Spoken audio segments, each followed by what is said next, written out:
Hey everyone, welcome to my other video. কাল আমরা গেছিলাম আইপিএল দেখতে। তো কালকে সারাদিনই খুব বৃষ্টির সম্ভাবনা ছিল, বৃষ্টির মধ্যেই আমরা ইডেনে চলে গেছিলাম। চলো ইডেনে গিয়ে কি হলো সেগুলো তোমাদের সাথে শেয়ার করি ছোট্ট ভিডিওতে। আমরা যখন মাঠে গেলাম তো আকাশ একদমই পরিষ্কার হয়ে গেছিল এবং তার একটু পরেই শাহরুখ খান নেমে গেছিলেন host. Not just as a league, but as a movement, a celebration of sport, a festival of passion, a battleground where heroes are made. We are here in the city. তারপর একে একে স্টাররা মানে শ্রেয়া ঘোষাল, দিশা পাটানি ও করণ আহুজা, তো সবাই একে একে গান করছিল, নাচ করছিল, সেসব চলছিল। তার মধ্যেই এরকম আলোর খেলা চলছিল সারা ইডেন জুড়ে।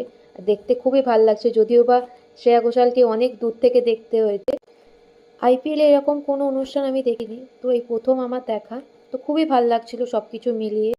এমনি আইপিএলে প্রত্যেক বছরই যাওয়া হয়, যেহেতু আগের বছরের চ্যাম্পিয়ন ছিল কেকেআর, তো আইপিএল শুরুই হবে যারা চ্যাম্পিয়ন হয়েছে সেই গ্রাউন্ড থেকে। তো সেই সূত্রে আমাদেরও দেখা হয়ে গেল উদ্বোধনী।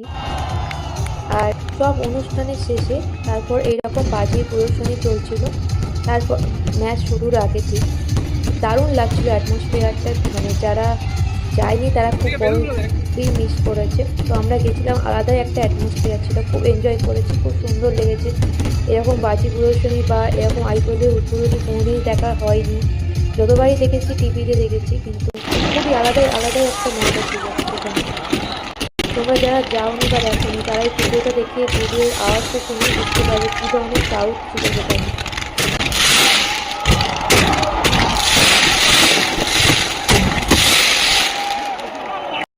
ম্যাচ শুরুর আগে প্লেয়াররা যখন প্র্যাকটিস করছিল, তো হঠাৎ করেই দেখলাম বিরাট কোহলি আমরা যেখানে বসেছিলাম তার সামনে এসে প্র্যাকটিস করছে। তো এটা তো একটা বিশাল বড় পাওনা ক্রিকেট প্রেমীদের কাছে।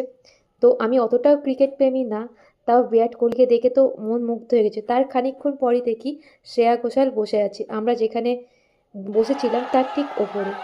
আর খেলা শুরু হতে ফিল্ডিংও করতে চলে আসে বিরাট কোহলি আমাদের সামনে। তো আলাদাই এগুলো পাওনা, যেগুলো মানে বলে বোঝানো যাবে না সেই মুহূর্তে মাঠের কীরকম পরিস্থিতি ছিল। সবাই একসাথে বিরাট কোহলি নাম ধরে ডাকছিল, বিরাট বিরাট বলে।